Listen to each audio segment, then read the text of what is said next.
Howdy ho, campers. Are you fired up, Chase? It's fired up as one could possibly How long be. you been planning that? That was amazing. I was just what about was to that? say, That that was like the last day of camp. The That greeting. Camp? Yeah. you know. Wow. I've don't worked think I was many here. camps. As of you, Chase, by the way. Have Are I you worked fired many? up, Megan? I am Yeah. so Megan's on the fired up. podcast. Megan's here, yeah. Megan's here. Chase Megan's invited here. me himself. I Oh, did. her- I feel Personally. like Through the really special technology today. of iMessage, I got Megan on the podcast. How did long that ago? invitation How go? short Yeah, notice did he yeah. give you? I mean, it This was before I got morning. here this Okay, morning. that's Oh, yeah, well. Wow. It was It's before I got before here you this arrived in the morning. building. You had plenty Wow. of time to So- get Yeah, ready. plenty of time. Yes. Yeah. Okay. Chase also knows me well enough that Yeah, he can do that. on the fly. That's fine. Well, I mean, given the topic that Ben chose today, I fully anticipate him doing most of the conversation. So I was looking for a way out of having any obligation to talk more than I would want to. What's okay. interesting though is if you were to I'm not sure how I tripped over that word. Interesting. What's interesting is if you were to rank like people on staff and who has the most opinions about things, just in general, anything, everything, always. I think I would probably rank number one. Mhm. It's why I can't be in particular meetings because I'll just have an opinion about things. But I think Chase is a pretty close second. Absolutely. I mean, you're, Chase opinion hammock. Yeah. Where does I think- Austin fall? That's where I'm curious. Well, if we were to rank like loudest So- and most repeated opinions, Yes. So That's where he would go. Austin and Ben are similar in the way they do it. We'll get to your topic in a minute, Ben.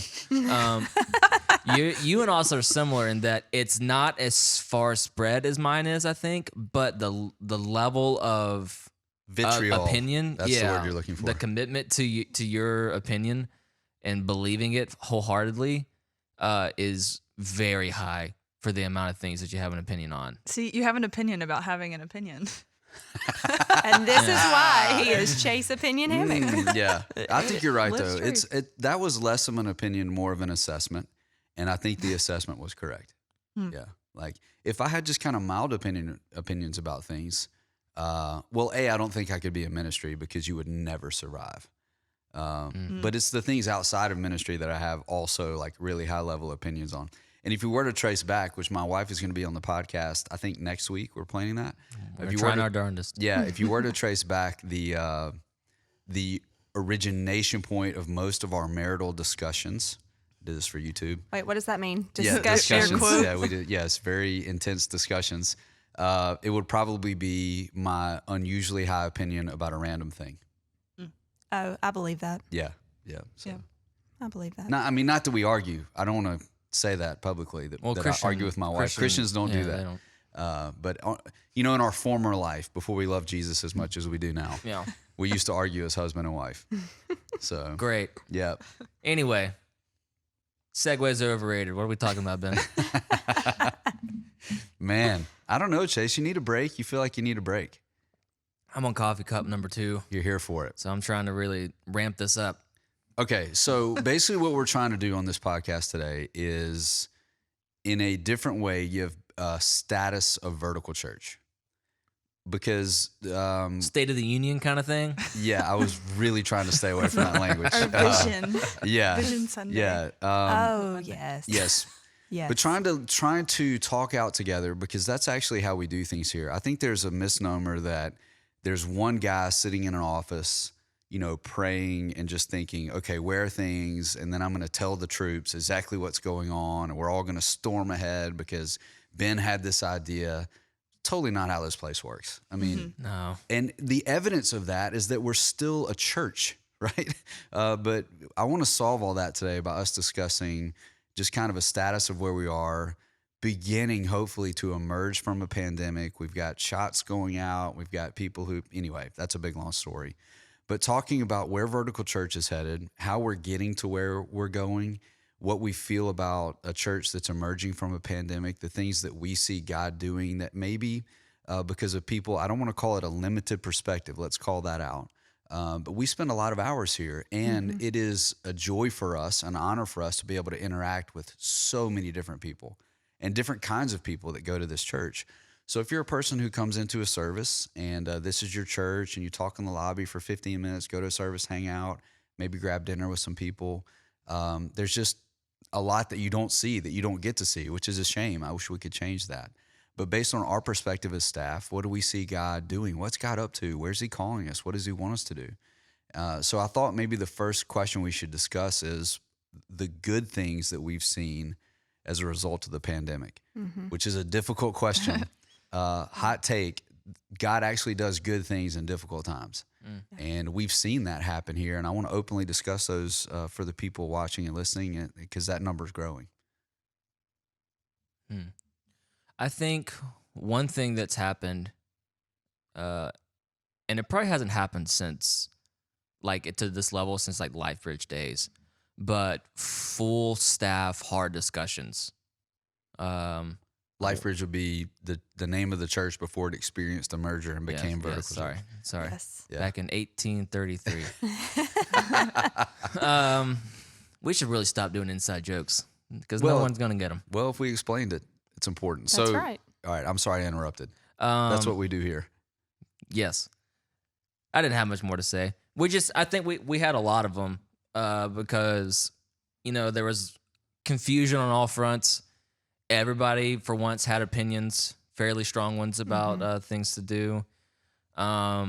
We didn't see each other for a long time, and we hate that.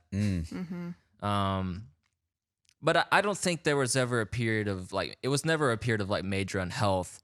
It's just we were on a different path with different obstacles than we'd ever had before. So it was challenging. Definitely. And we were at one time a very unhealthy staff. Yeah. That's a story for another day, or maybe a story for no day, because that stuff's really intensely personal for us.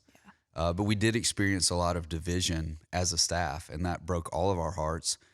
And we had a discussion right back here one day. That was a difficult discussion. But we did a lot of work to be together, and then we couldn't be together, on certain things. And then we get around the table finally, and we have to discuss things like, well, what are we going to do about this mask situation? And that was a table-wide discussion and went all kinds of different ways, It was a few discussions. Yeah, Not a just few one. discussion. Yeah. Megan keeps notes on these discussions. I just lump them all together. Like, whoa, that was a bad talk, Yeah, I could see that too. Like we went through this book by Brene Brown, Dare to Lead, and she calls it a rumble. Is that right? A rumble? Yes. And talks about high candor feedback and being vulnerable as a staff. And boy, did we get a chance to practice that. I'm hopeful that in the days ahead, the intensity with which we have to discuss things will not get to that level. So we kind of went to boot camp on that one. Yeah, good call. Yeah. Thanks. I think. Sorry, I apologize to me. I think one thing that I've noticed is that I guess since we were on lockdown and we weren't able to meet and everything, I think people realized the importance of community and what a privilege it is to be able to gather on Sundays. I think that's kind of given us a new approach to Sundays where it's not just, oh, it's another Sunday, like these happen every week. It's more, you don't realize what you have until it's gone. So I just feel like Sundays feel more like a privilege and not taken for granted. And yeah, I think that's something I've noticed. Yeah, that's a good call. I agree with that. In fact, I was having a discussion last week with a gentleman, and we were talking about masks actually. And, to his credit, it was a discussion. It wasn't an argument. So we had a discussion about it. And I finally articulated something I've been looking for the words for a long time. I said, look, I'm just trying to give us the greatest chance to make sure that we can continue meeting together and being in community. And I know if you were to go back and look at some videos, some things that I said, we said, sounded a lot like that. But that day in that conversation, it just hit me in a different way. Yeah. And it allows me to get past my personal preferences. I can't wait to have a mask burning whenever that does happen. That's how much I hate them. And, I actually was about to say a lot of jokes, but I think this topic is too serious for that. Yeah. But yeah, talking with them, I'm like, look, I don't know. It could be like a 0.00. This is the statistic everybody loves to talk about with COVID. 0.001% chance that it would do anything. But I am so desperate for people to be together. Yeah. I'll do it. Yes. I'll do it every day, all day long, every day, you know? So yeah, I think the need for community. In fact, I ran into another person in a local restaurant I hadn't seen in a couple months. And we started off our conversation. It was a little bit tense, kind of. And by the end of it, we were like, man, it's so good to see you. Yeah. And he says, I needed this months ago. I wish we would have run into each other months ago. That's awesome. Yeah, you don't know what you've got till it's gone. Yeah. The thing that has been troubling for me is that people are trapped in their echo chambers with their own opinions, and your own opinion is terrible company. Yes. And you don't realize that until you get around other people. So I think it has been a good thing in this digital age to have people realize, man, showing up in a building with people that are like-minded, or maybe not like-minded on some things, is really valuable. It is. Yeah. Well, I think we're like-minded enough that we're at least all desperate to be in the building. Yeah, because it's our brokenness that binds us. Yeah. Right. You know, that's the real part of who Vertical is. When you say real, that's what we actually mean. Real. Real. We'll live forever. That's what we actually mean. Our brokenness binds us together. So our opinions being different on particular issues makes a lot of sense because we're not company people. We haven't been a part of the religious machine so long that we just know the company line to spit out to each other so we can all prop up the veneer. We're actually being real with each other. And man, I don't care who you are and who you voted for. That's refreshing. Yes. So what about from your perspective, Megan, good things? Yeah, one of the things that I actually was thinking about this last night, I told you earlier I was up late working, closing out some things for the year and looking at our budget, and I was in awe of how we ended our year financially. But what I went back to while I was in awe of that, and I'll say this to the staff team tomorrow and advisory tonight, we as a team had to come together and get really creative and think outside the box in a way that we've never had to before. And so for those months of not meeting in the building, and then even after when we came back, and there's people who still aren't ready to come back into a building yet, thinking of how we can provide things for them, like our kids ministry, putting church in a bag together every week for however long, and then different, Christmas things and student ministry. Well, every student wanted to come back and they all came here. And so Austin had to get creative and figure out how to do Amplify Well with masks and how to feed kids outside. And so I saw not only those ministry leaders, but our entire team. Like Chase said, we had to have those roundtable discussions that were hard, but then we also were able to have those brainstorming discussions, and everybody's involved. Everybody wants to help, and everybody has an idea. So it's been cool to see our team come together in that way too. Yeah. The equanimity of people around the table, like we're all trying to solve these colossal problems or frustrations or obstacles. And, I think about it from a personal level. This may be a really, really poor metaphor, but I'm going to go with it anyway because I have a microphone. You think about in your personal life, in the beginning, it was like, oh my gosh, how are we going to get groceries? Yes. So you had to pivot in your family how to get the food from the grocery store. Yeah. And that felt like this is such a life disruption. Mm-hmm. And that was just the beginning of a lot of stuff, right? Think about it at an organizational level. And I think this is something I do want to speak to directly to the people who are participating in our church. And you open the door, I'm going to run through it. Go for it. When you have to pivot an entire church and take into account the real and true needs of 500 people and how it's going to affect them.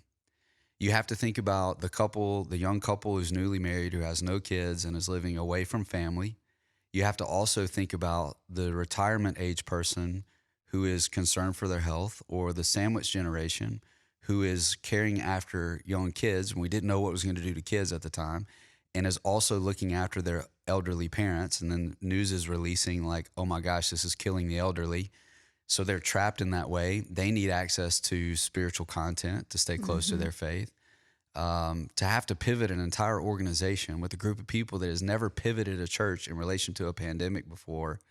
I'm telling you this right now, inside of the next 10 years, I don't know if I'm ever going to stop being proud of the staff of this church and the things that we did together and the ways that we offended each other in those conversations and the things that we were talking about, the things that mattered. And we put all that stuff out right in the middle of this table. And we were able to say at the end of all that, you know what matters most is not our opinions, but the people of this faith community. Yes. And we're going to make decisions that benefit as many people as is humanly possible inside of this church.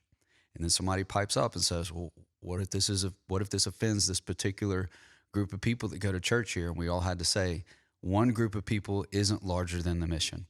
And we pray to God that they'll get in line with the decisions that we're making as best we know how. Then we rolled out after that and said, oops, on a couple of Yes. things. I mean, what, come on, what church staff does that? We did it, you know, so the creativity, pretty amazing. I agree. I would have skipped that because it just feels like that's what we have to do all the time. Yeah. But you're right. It was a pretty extra measure. Yes. It was different than anything that we've ever had to do. How about we run through Megan's bullet points? She's got like 5 over there. Oh, no, these are just the questions. Oh, that those are the everybody questions. asked me. Okay. Yeah. Those are all some pretty positive things. I will admit, I have not thought in my personal life what the positives are. I have one. Really? Yeah, mine's easy though. Yeah. We had a newborn in January, and 2 months later, COVID hits, and I'm allowed a full-on paternity leave for like 4 months. Oh, no. You were married to that computer. Don't you lie. Oh yeah, I mean but like I was working harder during naps, and then helping during wait times, and then staying up a little later to get it done, which I enjoy doing that anyway. But it wasn't inherently a negative experience being locked at home. It was definitely hard on Rachel because, you know, I at least had something to do when I wasn't helping with the baby. Rachel, Her my job was wife. going in the opposite direction. Yes. Yeah. Yeah, she needed to get out for her job, and it just wasn't an option. So Yeah. It's very humanizing, isn't it? mhm. To hear Chase, who's on stage, who's responsible for the boo doo doo doo doo doop. That's all you, right? And the lobby music. So there are things that Chase does all of those yeah, things, Yeah, sorry, yes. the virtual lobby. yeah. So you're doing all those things. So confused. I love to confuse you on mic. You're doing all those things, but guess what? You have a wife, and you have a wife whose job the bottom has fallen out of. Wedding photographer. If- Yes, and you have a newborn. Mhm. Like these are all things that you're facing that have nothing to do with your job, but you're showing up to do your job and fighting for people. Yep. You know, fighting for people to hear the gospel and fighting for people to have community. So I know this is a little bit of a nod to the negative, but I think we need to address it, maybe just briefly. Is when you reduce someone down to an opinion on a particular issue, you've taken the bait. You're participating in community just like culture. And we see where that goes. Like we have seen the full end of secularism and the promise of ideas and individualism taking us to a better reality. Hasn't happened, you know? So there's something else there. But I think, you know, if there's one thing that I could communicate to the people listening about the church staff is that, man, we have all of the entanglements of adult responsibilities that everybody else does. But I'm so proud of the people here who work here who set those aside for lengthy periods of time for the good of other people, you know? And I think that's something we've actually learned how to do even better through the pandemic, because there have been plenty of days where we were tired and upset about one thing or another, but we still had to show up around this table and do good work for the people of this church because they deserve it. So there's been some refinement of us as well, yeah? I think a good thing maybe I would mention last, because I got to take up my 70 or 80% of this podcast, is that's another inside joke. I think it has allowed everyone to see, how do I phrase this correctly? It's allowed everyone to see where people are in their journey. And I don't mean that in a judgment or a shame sort of way. I was like, man, it has just been nearly impossible to hide what's going on in your internal world. And I think that's a good thing long term. I mean, it's a little rough, you know, like when you're driving down the road at 75 and a tire blows out, that's a bad thing, you know, but at least now you know that tire was bad and it needed to be replaced. And I think people being able to do that in a church community surrounded by people that care for them, that's a good thing. There are a lot of relationships in my life that were started in this church that were at a plateau, and they're no longer at a plateau, because now I know exactly where that person stands, and I know exactly where I stand, and I know exactly where our relationship stands, because it's too intense to let it plateau anymore. I don't know that I would want to do all that work again, but it's been a good benefit. Have you guys had that happen in your relationships? Yes. Yes. Can confirm. All right. Is it time for us to move to the next question? Sure. Okay. So what is the next question? I wrote it, but it's been 10 minutes ago. Oh, Megan's probably got it somewhere. I do. The next one is, what do we see God doing in the now? I don't want to go first. I'll take up all the time. I'll go and just say, this is actually in your note, I guess, that you sent me, Chase, that Ben sent you maybe. But you highlighted this yesterday in our rally, that we have new families showing up every Sunday, new faces coming in the door. Yeah. Whether it's newlywed couples with no kids or mom and dad with 5 kids. There's new people every week, and they keep coming back. Avery's like, yeah, that's the social media. No big deal. For I can sure. explain that. It's those posts every Sunday recapping how great it was. Yeah, the picture of Chris Wilson on the kit. That's what did it. That was the tipping point, right? Yeah, What that's why I try to post a picture of Chris every time he plays, because that's what the people want to see, right? That's right. All of your DMs. More of the blonde one. Yeah. So I'm sure there's a correlation to post engagement and pictures of Chris Wilson Wilson. Yeah, exactly. Yeah, I literally cannot explain that. New people investigating a church Yeah. in a pandemic with policies that increase the friction to be a part of the service, and questions about when, are they, I know what it says online, but are they still meeting at that time? Completely crazy. New families showing up, new individuals showing up, and then re-showing up. Yes. Crazy. Well, and I feel like we've seen Connecting. that Yeah. in Amplified too. I was about to say that. At the student level. Yeah. Yeah, man, the students. I don't know if they're, and it's because I have a 13-year-old, but I don't know if I have more compassion for any group of people than that group of people. Absolutely. Because it's like they're having to walk through this. It's just a part of their life story. Yeah. They don't have a lot behind them to bring into this situation. They're like, oh my gosh. And they're hearing phrases like new normal, and they're seeing the world in complete chaos around them. Yeah. Holy moly. Like, thank goodness for our student ministry, which, by the way, 90% of our staff is involved with pulling off, Yes. which is awesome. We should call it the other 10%. Make them feel bad. No, that's me. So we shouldn't do that. And me. And we used to do it. So You've done your time. It was Your it was a dark time. Yeah, I grew the student ministry to like 20 people from 120. It was lies. it was a beautiful time. And Chase rebuilt it. Yeah, I feel like I wish Single-handedly. So everyone's been the student pastor here, correct? You bet. pretty much. Yes.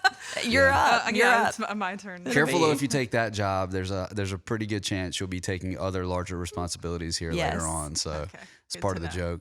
joke. I wish Grow was here to talk about this. I think our culture is more hungry for authentic worship experience. That's a little bit weird here in Madison, because it's not in a lot of churches, and I think ours is the same. It's not like overt physical abandonment or something. But it just feels like the room is a lot different during worship. And I know Grote has done a lot of work with his team to try to get us to that place. But I feel like since we returned back after church was gone, and we were worshiping in our living rooms where our family could hear us, In our pajamas. that was awkward, I think just it's part of what we're going to get to in a moment. But I think God is using a hunger for worship to do something new in our community. Yeah, Chris has done a lot of work, but there's also just as much, if not more, that like God has blessed Grow with a stout team of leaders. Mhm. Yes. Like Absolutely. there's a lot of teams of volunteers in the church, and they're all stout in their own ways, but there's some hefty leadership going on the stage and in the booth Yeah. right now. This is easily the best volunteer team I've ever seen in a church, and I've served on a lot of different ones. Mm. So I don't take. Do you want to talk about them by name, or the other ones that weren't as good as us? No. That's what you meant, right? No. No. Yeah, the team's pretty incredible. And we have the vantage point of seeing in the green room between services and volunteer nights. And my gosh, the level of work that goes into that, unbelievable. I wish we had time to celebrate them by name. I'm very thankful to all of them. Let's talk about this. This may be just my perspective, but I feel like people are more hungry for the Bible than they were before the pandemic. Yes. Yeah. I agree with that. I'm waiting for Did Chase to you, go. did you need me? Oh, Yeah. yes. Well, the reason I say that is because this represents a shift in our church. Can I explain that for 15 minutes? Please do. Let's do 3. Okay, good. So I gave a talk a couple of years ago that centered around Chris Stapleton and a song that Chris Stapleton. Memorable. Yeah. Tennessee Did whiskey. we open with that song? Is that That was a Father's Day. I don't want to go back to that point. But I did give a talk that was built around his ability to write lyrics and express things. After that talk, people talked to me for weeks about Chris Stapleton, which I was happy to do. In fact, I hope to meet the man one day. However, these days, if I spend too much time talking about something like that, I lose the room. Yeah. They're just not interested. They're like, hey, great. You ripped your pants on a trampoline. Fantastic. I need some help here, So the Bible is what they're interested in. And the weeks of conversation afterwards are not about the intro or the TED part of the talk or the me portion of the story. It's about, hey, you said this was in the Bible. I'm confused. Or I've never seen it that way. Or where was that verse from? Tell me more about that. Those are the questions that people are asking. And I think it's part of a larger trend of what God basically is doing in the church in the West these days. He's bringing the church back to discipleship and back to the Bible because that's the text for discipleship other than another person's life. I don't know that we would have gotten there that quickly. Very Southern way to say that. I don't know if God would have taken us this quickly to this place if it weren't for the stimulus of the pandemic. And I'm really encouraged by it and also intimidated because I haven't been teaching that way. I haven't taught that way in a long time, I guess I could say. I mean, always our church has been intrigued by and committed to teaching the Bible. I'm not trying to say we're just now teaching the Bible. It was just taught in a different way. It was taught in a different way, yeah. Yeah. When I came in and Philip started teaching me how to communicate to a modern audience, which I will forever be thankful to him for, Yeah. we always got to what we call the God piece. We got to that point where like, all right, we're going to talk about the Bible here, help the Bible come alive for people in a different way. We're going to touch on these things, just a beautiful way to think about it. But what I'm seeing now is if the God piece used to be like this, now the people in the room want the God piece to be like this. They have way more questions that they want answered by the text of the Bible. And that excites me because it matches who I am. I do want to talk more about the Bible. I do want to talk more about what God says, as evidenced by yesterday. We broke in our worship set and talked straight from the Bible, just read from the Bible. That's not something we would have done historically very often because, let's be honest, the Bible's got some confusing language, but to be able to learn the language of the faith, I think this is something that's happened because of the pandemic, or been accelerated at least. Yeah, and at the same time, I feel like you guys have done the work to reestablish the Bible and vertical culture. The work meaning like portraying the Bible not as just a thick book with thin pages full of rules, but a interweaving story that gives good guidelines and lessons. Like that's a incredibly different spin than what quote unquote secular culture views the Bible like. Like you even hear, it may even be indicative of culture just in general, because you hear people that aren't even Christians, saying there used to be a lot of slander towards the Bible because of the name that Christians were carrying for themselves by their actions and stuff like that, and it wasn't a good one. But people are able to look past that and see the Bible as, despite what you think about it, there's a lot of useful information in it. And what we're having the benefit of doing is explaining why it works so well and the truth behind it. That's a much easier recipe than just laying out a bunch of laws and rules. You know what I mean? Yeah. Well, we all know what a good rule follower I am. Yeah. I'm like, Mr. Don't tell me what to do. So yeah, appreciating the Bible as a story. Another thing that's happening in the West. Yes. Actually started on the West Coast, believe it or not. People like highlighting the fact that the Bible is a unified story that leads to Jesus. This is a new big thing that God is pushing as an emphasis I think especially in the American church, but also outside of those boundaries. So it's always been handled with care. I need to make sure, because of the way that people listen to this, it's always been handled with care at Vertical Yes. Church. Yes. It's always been central to what our community believes, what we think about, what we're teaching, what we're trying to push out into the world. Always it has been central. But there was a lot of care in trying to make sure that we got to it in a way that people could hear it. I think now they're already ready to hear it. They're driving up ready to hear it. So we're afforded the opportunity to spend less time trying to open up the pages, as you say, open up the page. They're already open. People are saying, I need you to explain this to me, Right. or I need you to explain this thing that I saw this group of people do. And they say that it's biblical. Are they right or are they wrong? And we choose to do that with story, because there are some beautiful stories inside of the Bible. Some that God told through the Old Testament, some that Jesus told in the New Testament, some that Paul tells in the New Testament. I'm excited to see where that takes us. So this leads to our last question. Great. Where do we think God is taking this church? Avery first. No, I'm kidding. Okay. What do we think God is looking to do next?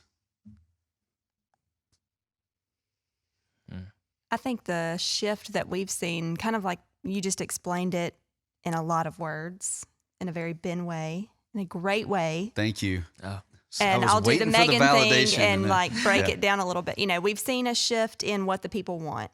We taught a certain way for the people that were here and the way that they wanted to hear things. It was more of that was more of an application. Like, okay, this proverb says this, so tell me how I act that out in my life.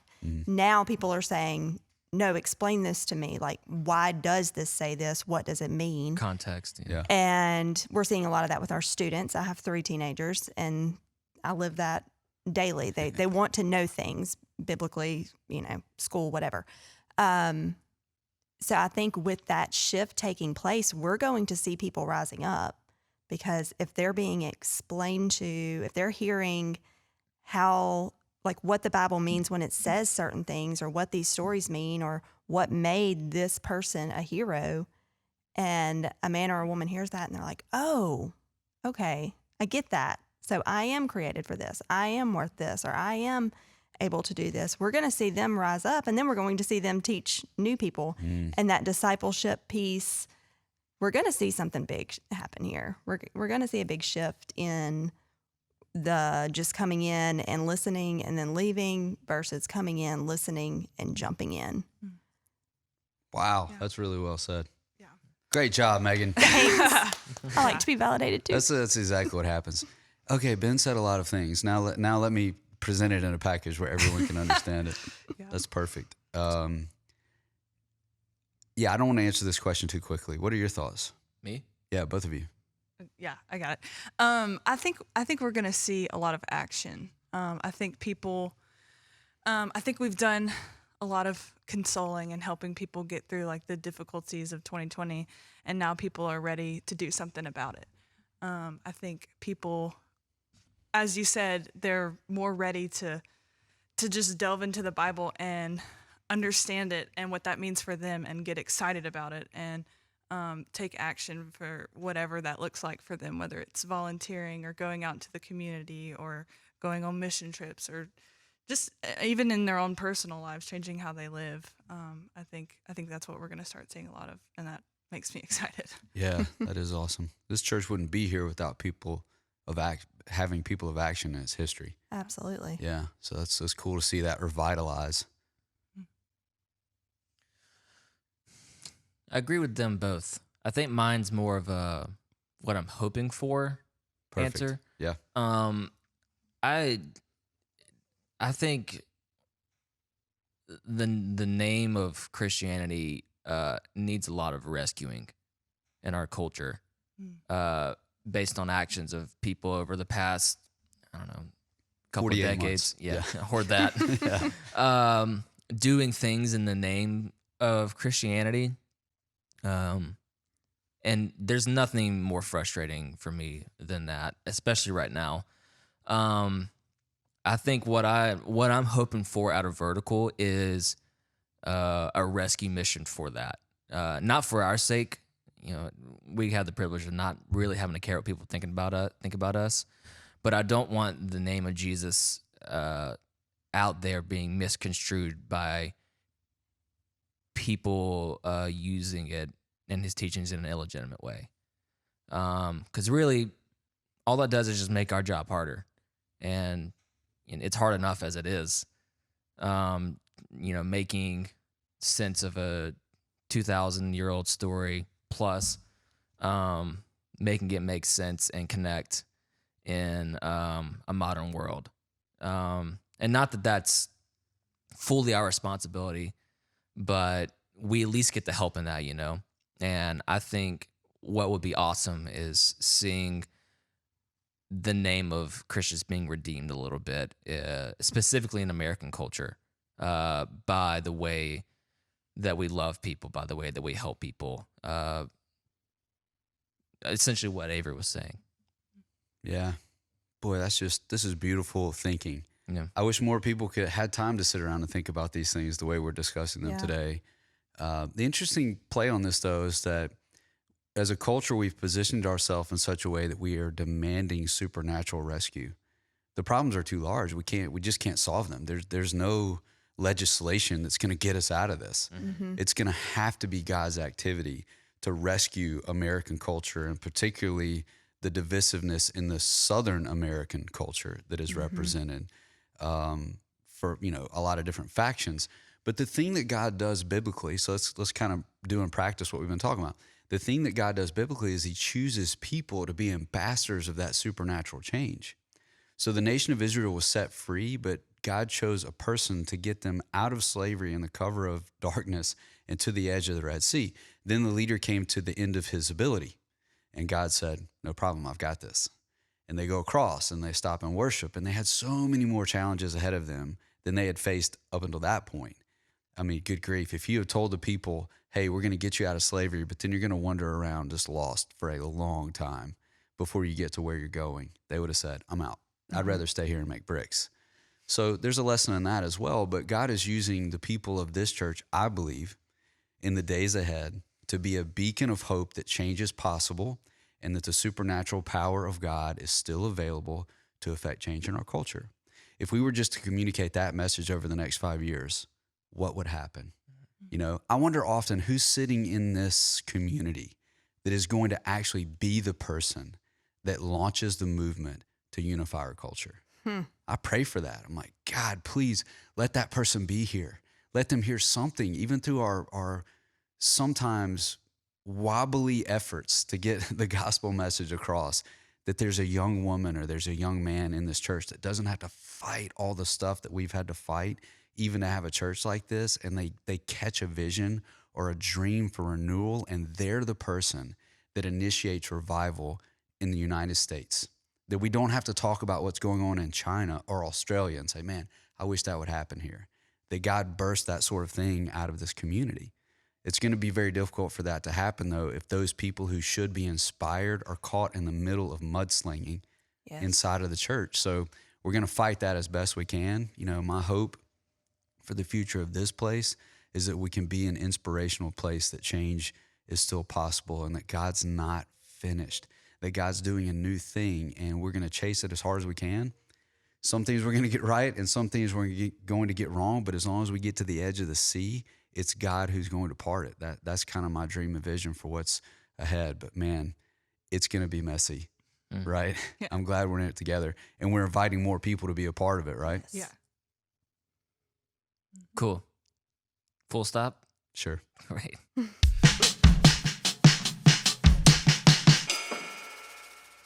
Oh, Avery, before we give you your segment, we need to make an announcement.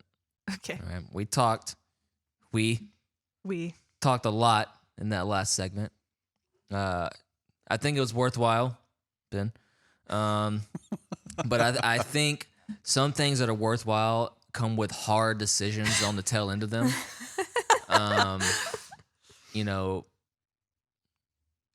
There hasn't been a single episode where we haven't had at least 4 recommendations.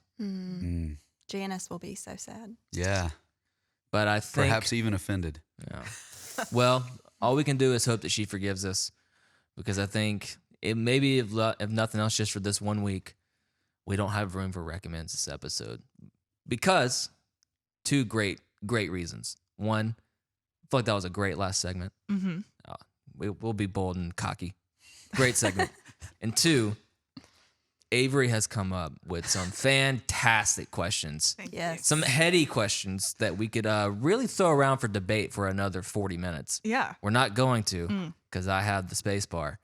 But I'm excited about it, and I think it's worth it having as much room as it needs, subject to not go over 20 minutes, for full discussion, full truth, full transparency, Let's do it. RIP recommends for and this full week. love. Just We today. recommend you tune Yeah. in next episode to hear our recommends. Avery? I That will always ask makes us her nervous. anything. Again, if you have questions you want to ask, you can text any of us here, or you can DM them or email them to us, however you most feel comfortable to send them in. So this first question, I've seen this going around the internet some, and I think it would be fun to discuss here on the podcast. So what is something that feels illegal but isn't? Feels illegal. Illegal. Feels illegal. isn't. Yes. Mm. I had to roll through a lot of different things. Like, no, Yeah. that's Can illegal. Can I Yeah. be spicy? That's illegal. Yes, be spicy. Yeah, always. We said spicy religious is our new. The fact that you can have a legal permit that allows you to carry an AR-15 in a Kroger if you want to. Really? Is That- really? Yeah. Wow. If you take 2A to the furthest extent of it, you can just. Your ability to be weaponized in public Yes, It's crazy. It is is. pretty crazy. Yeah. Yeah. I mean, And I fully is- respect 2A and actually and participating in it. But if I was walking down Main Street in Madison Yes. and homeboy was just walking around with an AR-15, I'd be a little nervous. Yeah, I would be. Yeah. I would Probably So- call Joey. we're not dialing. Yes. Yeah, we're not dialing into the right to bear arms or anything. No. It's just like, hey, Great amendment. is that weapon necessary in this location? Next to this red caboose. Like, Anyway, that's as spicy as I'll get. I've just always thought that. that's is, pretty yeah. good. Yeah, that is good. That's good. Yeah, I've had. Excuse me. Gracious. I've had that scenario happen to me a time or two. I'm like, whoa, that is a big weapon. Yeah. Yeah. In this very non-hostile place. But if you go to some countries, there's small children that walk around with machetes. Yeah. So, True. So Yeah. you know, Feels illegal. I think it's. I'm curious your answer because you asked the question, which Yeah. means you had an answer. I think it's interesting that you could go into a hotel lobby and say, "Hey, I need more shampoo," or something like that, or soap, and they would give it to you. Oh, and fake it Yeah. that you had a room there.